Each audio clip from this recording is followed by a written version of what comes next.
O desejado de todas as nações. Capítulo 17. Nicodemos.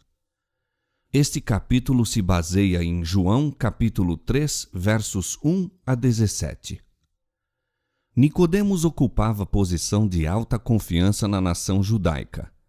Possuía esmerada educação e era dotado de talentos acima do comum, sendo igualmente membro honrado do Conselho Nacional. Fora, juntamente com outros, agitado pelos ensinos de Jesus. Se bem que rico, instruído e honrado, sentira-se estranhamente atraído pelo humilde Nazareno.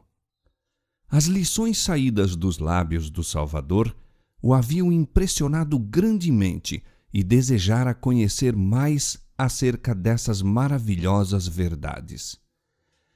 A manifestação de autoridade por parte de Cristo na purificação do templo despertara nos sacerdotes e principais decidido ódio. Temiam o poder desse estranho. Tal ousadia da parte de um obscuro galileu não era coisa que se tolerasse. Determinaram pôr termo à sua obra. Mas nem todos concordavam com isso. Alguns havia que temiam opor-se a uma pessoa tão evidentemente dirigida pelo Espírito de Deus. Lembravam-se de como profetas haviam sido mortos por terem repreendido os pecados dos guias de Israel.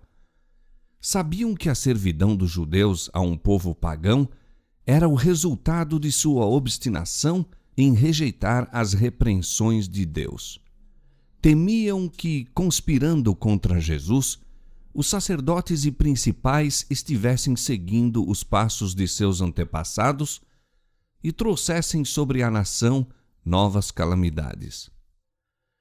Num concílio do Sinédrio, em que fora considerada a atitude a tomar para com Jesus, aconselhara cautela e moderação. Insistira em que, se Jesus se achasse na verdade investido de autoridade por Deus, seria perigoso rejeitar-lhe as advertências. Os sacerdotes não haviam ousado desprezar esse conselho e, temporariamente, não tomaram medidas abertas contra o Salvador. Desde que ouvira Jesus, Nicodemos estudara ansiosamente as profecias relativas ao Messias, e quanto mais procurara, tanto mais forte era a sua convicção de que este era aquele que havia de vir. Ele, como muitos outros em Israel, sentira-se grandemente aflito com a profanação do templo. Fora testemunha ocular da cena da expulsão dos vendedores e compradores por Jesus. Presenciara a maravilhosa manifestação de poder divino. Vira o Salvador receber os pobres e curar os enfermos. Vira-lhes a expressão de alegria e escutara-lhes as palavras de louvor. E não podia duvidar de que Jesus de Nazaré era o enviado de Deus. Desejava grandemente uma entrevista com Jesus, mas recuava ante a ideia de o procurar abertamente. Seria demasiado humilhante para um príncipe judeu reconhecer-se em afinidade com um mestre ainda tão pouco conhecido. E chegasse sua visita ao conhecimento do Sinédrio, isso lhe atrairia o desprezo e as acusações do mesmo. Decidiu-se por uma entrevista em segredo, desculpando-se com a ideia de que, fosse ele abertamente, outros lhe poderiam seguir o exemplo. Sabendo, depois de indagar especialmente o lugar de retiro do Salvador, no Monte das Oliveiras, esperou até que a cidade silenciasse no sono, indo então em busca dele. Em presença de Cristo, experimentou Nicodemos uma estranha timidez que se esforçou por ocultar sob um ar de compostura e dignidade. Rabi, disse ele, bem sabemos que és mestre vindo de Deus, porque ninguém pode fazer estes sinais que tu fazes se Deus não for com ele. Esperava, falando dos raros dons de Cristo como mestre, bem como de seu maravilhoso poder de operar milagres, preparar o terreno para a entrevista que pretendia. Suas palavras visavam exprimir e despertar confiança. Na realidade, porém, exprimiram incredulidade. Não reconheceu Jesus como o Messias, mas apenas como um mestre enviado por Deus. Em vez de agradecer essa saudação, Jesus fixou os olhos no visitante como se lhe estivesse lendo a alma. Em sua infinita sabedoria, viu diante de si um indagador da verdade. Sabia o objetivo dessa visita e, no desejo de aprofundar a convicção já existente no espírito do ouvinte, foi diretamente ao ponto, dizendo solene, mas bondosamente: na verdade te digo que aquele que não nascer de novo não pode ver o reino de Deus. Nicodemos fora ter com o Senhor pensando em entrar com ele em discussão, mas Jesus expôs-lhe os princípios fundamentais da verdade. Disse a Nicodemos: não é tanto de conhecimento teórico que precisas, mas de regeneração espiritual. Não necessitas satisfazer tua curiosidade, mas ter um novo coração. É mister que recebas nova vida de cima antes de te ser possível apreciar as coisas celestiais.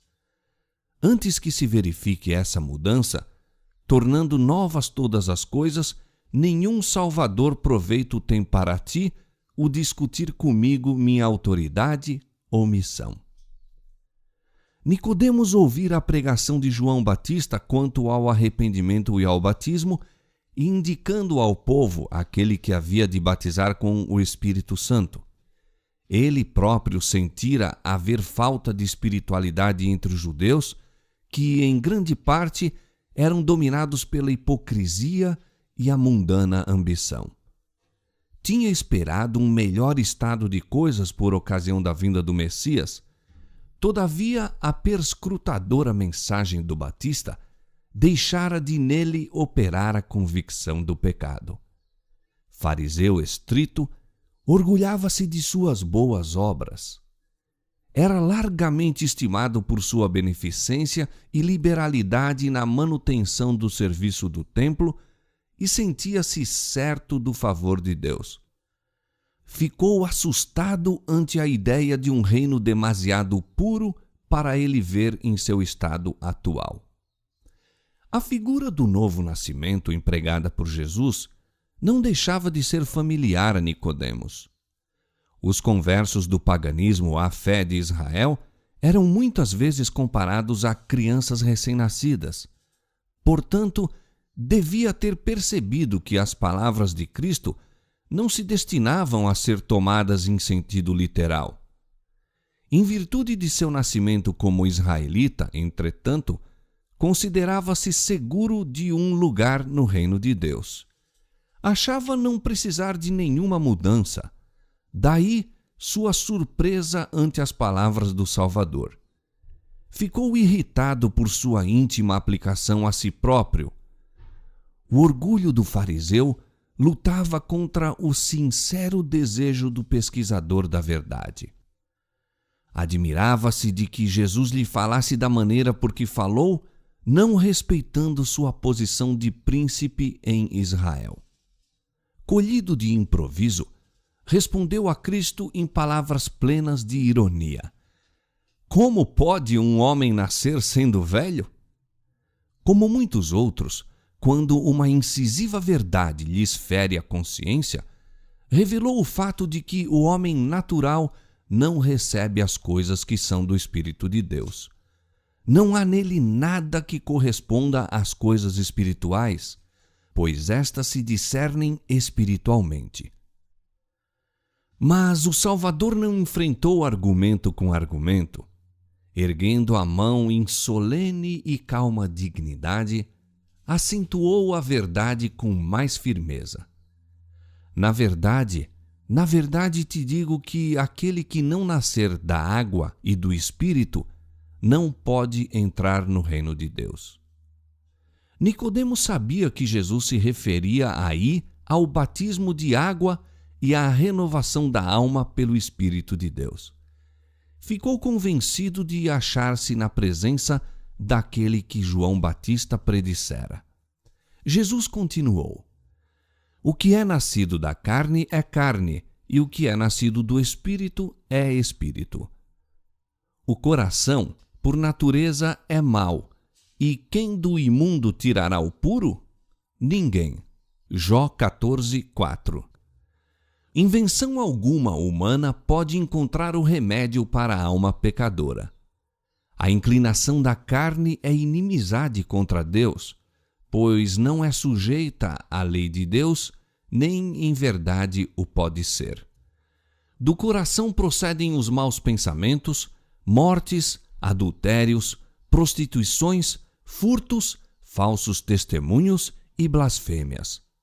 Romanos capítulo 8, verso 7 e Mateus capítulo 15, verso 19. A fonte do coração se deve purificar para que a corrente se possa tornar pura. Aquele que se esforça para alcançar o céu por suas próprias obras em observar a lei, está tentando o impossível. Não há segurança para uma pessoa que tem a religião meramente legal, uma forma de piedade. A vida cristã não é uma modificação ou melhoramento da antiga, mas uma transformação da natureza. Tem lugar a morte do eu e do pecado e uma vida toda nova. Essa mudança só se pode efetuar mediante a eficaz operação do Espírito Santo. Nicodemos continuava perplexo e Jesus empregou o vento para ilustrar o que desejava dizer. O vento assopra onde quer e ouves a sua voz, mas não sabes de onde vem nem para onde vai. Assim é todo aquele que é nascido do Espírito. Ouve-se o vento por entre os ramos das árvores, fazendo sussurrar as folhas e as flores. É, todavia, invisível, e homem algum sabe de onde ele vem, nem para onde vai. O mesmo se dá quanto à operação do Espírito Santo na alma. Como os movimentos do vento, não pode ser explicada. Talvez uma pessoa não seja capaz de dizer o tempo ou o lugar exatos de sua conversão, nem delinear todas as circunstâncias do processo da mesma. Isso, porém, não prova não estar ela convertida. Mediante um agente tão invisível como o vento, está Cristo continuamente operando no coração. Pouco a pouco, sem que o objeto dessa obra tenha talvez consciência do fato, produzem-se impressões que tendem a atrair a alma para Cristo. Estas se podem causar meditando nele, lendo as Escrituras ou ouvindo a palavra do pregador. De repente, ao chegar o Espírito com mais direto apelo, a alma entrega-se alegremente a Jesus. Isso é chamado por muitos uma conversão repentina. É, no entanto, o resultado de longo processo de conquista efetuado pelo Espírito de Deus, processo paciente e prolongado. Se bem que o vento seja invisível, seus efeitos são vistos e sentidos. Assim, a obra do Espírito sobre a alma revelar-se-á em cada ato daquele que lhe experimentou o poder salvador. Quando os pensamentos pecaminosos são afastados, renunciadas as más ações, o amor, a humildade, a paz tomam o lugar da ira, da inveja e da contenda. A alegria substitui a tristeza e o semblante reflete a luz do céu. Ninguém vê a mão que suspende o fardo, nem a luz que desce das cortes celestiais. A bênção vem quando, pela fé, a alma se entrega a Deus. Então, aquele poder que olho algum pode discernir, cria um novo ser à imagem de Deus. É impossível à mente finita compreender a obra da redenção. Seu ministério excede ao conhecimento humano, todavia, aquele que passa da morte para a vida percebe que é uma divina realidade. O começo da redenção podemos conhecê-lo aqui mediante uma experiência pessoal. Seus resultados estendem-se através da eternidade. Enquanto Jesus falava, alguns raios da verdade penetraram no espírito do príncipe. A enternecedora, subjugante influência do Espírito Santo impressionou-lhe o coração. Todavia, não compreendeu plenamente as palavras do Salvador. Não ficou tão impressionado com a necessidade do novo nascimento como acerca da maneira por que esse se havia de realizar. Admirado, disse: "Como pode ser isso? Tu és mestre em Israel e não sabes isto?" perguntou Jesus. Indubitavelmente, uma pessoa a quem era confiada a instrução religiosa do povo não devia ser ignorante de verdades de tanta importância. Suas palavras encerravam a lição de que, em lugar de sentir-se irritado com as positivas palavras da verdade, Nicodemos deveria ter de si mesmo opinião muito humilde em vista de sua ignorância espiritual. Não obstante, Cristo falava com tão solene dignidade e tanto o olhar como a inflexão da voz exprimiam tão sincero amor que Nicodemos não se ofendeu ao compreender sua humilhante condição. Mas ao explicar Jesus que sua missão na terra era estabelecer um reino espiritual e não temporal, seu ouvinte sentiu-se perturbado. Vendo isso, Jesus acrescentou: "Se vos falei de coisas terrestres e não crestes, como crereis se vos falar das celestiais?" Se Nicodemos não podia receber os ensinos de Cristo, que ilustravam a obra da graça no coração, como entender a natureza de seu glorioso reino celestial? Não discernindo a natureza da obra de Cristo na terra, não poderia compreender sua obra no céu. Os judeus que Jesus expulsara do templo pretendiam ser filhos de Abraão, mas fugiram da presença do Salvador porque não podiam suportar a glória de Deus que nele se manifestava. Revelaram assim não se achar pela graça de Deus habilitados a participar dos sagrados serviços do templo. Eram zelosos em manter uma aparência de piedade, mas negligenciavam a santidade do coração. Ao passo que eram zelosos defensores da letra da lei, violavam-lhe constantemente o espírito. Sua grande necessidade era aquela mesma mudança que Cristo estivera explicando a Nicodemos, um novo nascimento moral, uma limpeza do pecado e renovação do conhecimento e da santidade. Não havia escusa para a cegueira de Israel quanto à obra da regeneração. Pela inspiração do Espírito Santo, escrevera Isaías: "Todos nós somos como o imundo e todas as nossas justiças como trapos de imundícia." Davi suplicara: "Cria em mim, ó Deus, um coração puro e renova em mim um espírito reto." E por meio de Ezequiel fora dada a promessa: "E vos darei um coração novo e porei dentro de vós um espírito novo. E tirarei o coração de pedra da vossa carne e vos darei um coração de carne. E porei dentro de vós o meu espírito e farei que andeis nos meus estatutos e guardeis os meus juízos e os observeis." Isaías 64:6, Salmo 51:10 e Ezequiel capítulo 36, versos 26 e 27. Nicodemos lera essas passagens com o espírito obscurecido. Agora, porém, começava a compreender-lhes a significação. Via que a mais rígida obediência à simples letra da lei, no que respeitava à vida exterior, não poderia habilitar homem algum para entrar no reino do céu. No conceito dos homens, sua vida fora justa e digna de honra. Em presença de Cristo, no entanto, sentia que seu coração era impuro, sua vida destituída de santidade. Nicodemos estava sendo atraído para Cristo. Ao explicar-lhe o Salvador o que dizia a respeito ao novo nascimento, anelava experimentar essa mudança em si mesmo.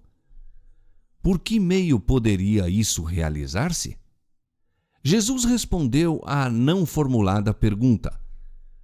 Como Moisés levantou a serpente no deserto, assim importa que o Filho do Homem seja levantado, para que todo aquele que nele crê não pereça, mas tenha a vida eterna.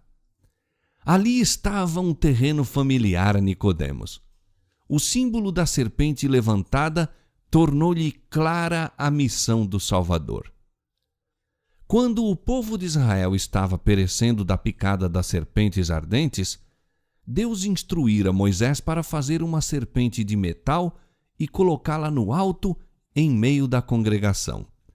Fora então anunciado no acampamento que todos os que olhassem para a serpente viveriam. Bem sabia o povo que, em si mesma, não possuía ela poder algum para os ajudar. Era um símbolo de Cristo.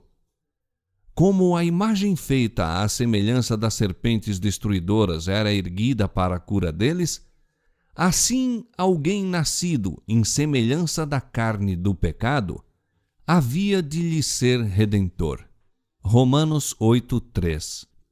Muitos dos israelitas olhavam o serviço sacrificial como possuindo em si mesmo virtude para os libertar do pecado. Deus lhes desejava ensinar que esse serviço não tinha mais valor que aquela serpente de metal. Visava a dirigir-lhes o Espírito para o Salvador, fosse para a cura de suas feridas, fosse para o perdão dos pecados. Não podiam fazer por si mesmos coisa alguma senão mostrar sua fé no dom de Deus. Cumpria-lhes olhar e viver. Os que haviam sido mordidos pelas serpentes poderiam haver demorado a olhar. Poderiam ter posto em dúvida a eficácia daquele símbolo metálico. Poderiam haver pedido uma explicação científica. Nenhuma explicação lhes era dada, porém, deviam aceitar a palavra que Deus lhes dirigia através de Moisés. Recusar-se a olhar era morrer. Não é por meio de debates e discussões que a alma é iluminada. Devemos olhar e viver. Nicodemos recebeu a lição e levou-a consigo. Examinou as Escrituras de maneira nova, não para a discussão de uma teoria, mas a fim de receber vida para a alma. Começou a ver o reino de Deus ao submeter-se à direção do Espírito Santo. Milhares existem hoje em dia que necessitam da mesma verdade ensinada a Nicodemos mediante a serpente levantada. Confiam em sua obediência à lei de Deus para se recomendarem a seu favor. Quando são solicitados a olhar a Jesus e a crer que Ele os salva apenas pela sua graça, exclamam: "Como pode ser isso?" Como Nicodemos, devemos estar prontos a entrar na vida pela mesma maneira que o maior dos pecadores. Além de Cristo, nenhum outro nome há dado entre os homens pelo qual devamos ser salvos. Atos 4:12. Mediante a fé, recebemos a graça de Deus. Mas a fé não é nosso Salvador. Ela não obtém nada. É a mão que se apega a Cristo e se apodera de seus méritos, o remédio contra o pecado. E nem sequer nos podemos arrepender sem o auxílio do Espírito de Deus. Diz a Escritura de Cristo: Deus, com a sua destra, o elevou a príncipe e salvador para dar a Israel o arrependimento e remissão dos pecados. Atos 5:31. O arrependimento vem de Cristo tão seguramente como vem o perdão. Como, então, nos havemos de salvar? Como Moisés levantou a serpente no deserto, assim foi levantado o Filho do Homem, e todo aquele que tem sido enganado e mordido pela serpente pode olhar e viver. Eis o Cordeiro de Deus que tira o pecado do mundo. João 1:29. A luz que irradia da cruz revela o amor de Deus. Seu amor atrai-nos a Ele mesmo. Se não resistirmos a essa atração, seremos levados ao pé da cruz em arrependimento pelos pecados que crucificaram o Salvador. Então, o Espírito de Deus, mediante a fé, produz uma nova vida na alma. Os pensamentos e desejos são postos em obediência à vontade de Cristo. O coração, o espírito, são novamente criados à imagem daquele que opera em nós para sujeitar a si mesmo todas as coisas. Então a lei de Deus é escrita na mente e no coração, e podemos dizer com Cristo: deleito-me em fazer a tua vontade, ó Deus meu. Salmo 40, verso 8. Na entrevista com Nicodemos, Jesus desdobrou o plano da salvação e sua missão no mundo. Em nenhum de seus posteriores discursos explicou tão plenamente, passo por passo, a obra necessária ao coração de todo aquele que quiser herdar o reino do céu. No próprio início de seu ministério, abriu a verdade a um membro do Sinédrio, ao espírito mais apto a receber, a um designado mestre do povo. Os guias de Israel, porém, não receberam de bom grado a luz. Nicodemos ocultou a verdade no coração e por 3 anos pouco foi aparentemente o fruto. Jesus, porém, conhecia o solo em que lançara a semente. As palavras dirigidas à noite a um ouvinte na solitária montanha não foram perdidas. Durante algum tempo, Nicodemos não reconheceu publicamente a Cristo, mas observava-lhe a vida e ponderava-lhe os ensinos. Repetidamente, no conselho do Sinédrio, frustrou os planos dos sacerdotes para o destruir. Quando, afinal, Jesus foi erguido na cruz, Nicodemos relembrou o ensino no olivete. Como Moisés levantou a serpente no deserto, assim importa que o Filho do Homem seja levantado, para que todo aquele que nele crê não pereça, mas tenha a vida eterna. A luz daquela secreta entrevista iluminou a cruz do Calvário e Nicodemos viu em Jesus o Redentor do mundo. Depois da ascensão do Senhor, quando os discípulos foram dispersos pela perseguição, Nicodemos tomou ousadamente a dianteira. Empregou sua fortuna na manutenção da igreja infante, que os judeus haviam esperado fosse extirpada com a morte de Cristo. No tempo de perigo, aquele que tão cauteloso e duvidoso fora, mostrou-se firme como a rocha, animando a fé dos discípulos e fornecendo meios para levar avante a obra do Evangelho. Foi desdenhado e perseguido pelos que lhe haviam tributado reverência em outros tempos. Tornou-se pobre em bens deste mundo, todavia, não vacilou na fé que tivera seu início naquela conferência noturna com Jesus. Nicodemos relatou a João a história daquela entrevista e por sua pena foi ela registrada para instrução de milhões.